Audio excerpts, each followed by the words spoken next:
Nesse vídeo a gente vai estar falando sobre outro checkmate elementar, né? Outro mate básico aí que você precisa aprender, que é o checkmate de torre e rei contra rei.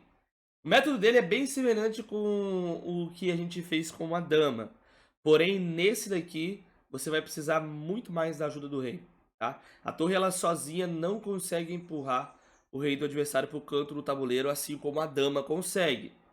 Então a gente vai precisar da ajuda do rei.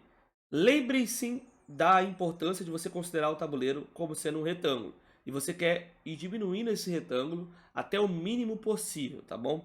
Então você quer levar o rei do seu oponente para um dos cantos do tabuleiro. Vamos ver aqui como que seria isso.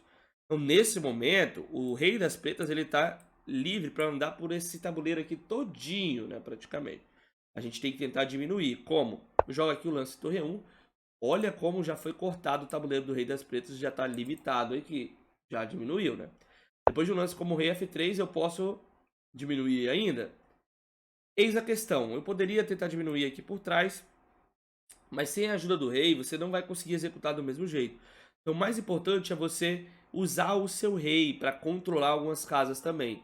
E o lance rei F1, aproximando o rei da torre, ele executa algo que a gente chama de oposição, em que o rei ele controla também essas casas da frente. Você passa a vez para o seu oponente e depois, quando for a vez dele, você consegue diminuir a caixa. A caixa ela foi diminuída, o retângulo ele foi diminuído agora. Você vai seguindo esse padrão, ó. Depois de um lance como esse, como que eu diminuiria, Thales? Joga o rei para o lado e deixa o rei do seu oponente se mover. Quando ele se move, aqui, nesse caso, você vai, mais uma vez, ganhar a oposição e fazer com que o rei dele tenha que recuar. E aí, mais uma vez esse lance. Depois de um lance como rei F4, novamente você joga para o lado. E depois de algo como rei G4, ou seja, se ele jogasse rei F5, a gente faria a mesma coisa, né? Oposição. Quando ele joga rei G4, agora a gente corta uma linhazinha aqui com a torre. Olha como já está diminuindo o quadrado do rei das pretas, né? O quadrado não, o retângulo.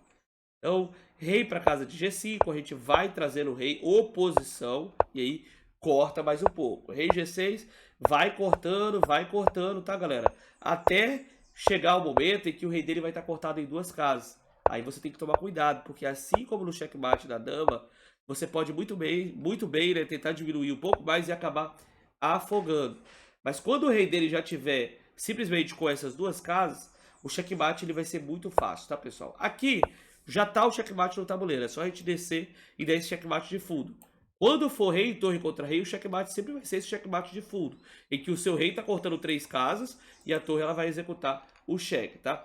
Pode existir alguma posição em que o rei do seu oponente ele chegue nesse momento, né, em que você tá de frente com o rei dele, mas o cheque não é mate, porque o rei dele ele pode capturar a sua torre. Então o que você faz?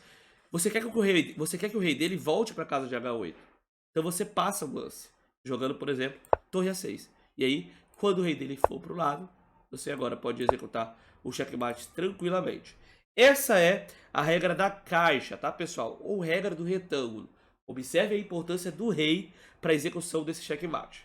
Se você aprender esse checkmate, você já vai estar à frente de muitas pessoas e vai poder ganhar várias partidas. E é interessante, se você estiver jogando com pessoas iniciantes, você não abandonar, tá? Porque a chance de um iniciante não saber esse checkmate é grande. E você pode, de pretas, né, estando do lado que não tem a torre, empatar a partida. Ou seja, sair ainda com meio pontinho no bolso.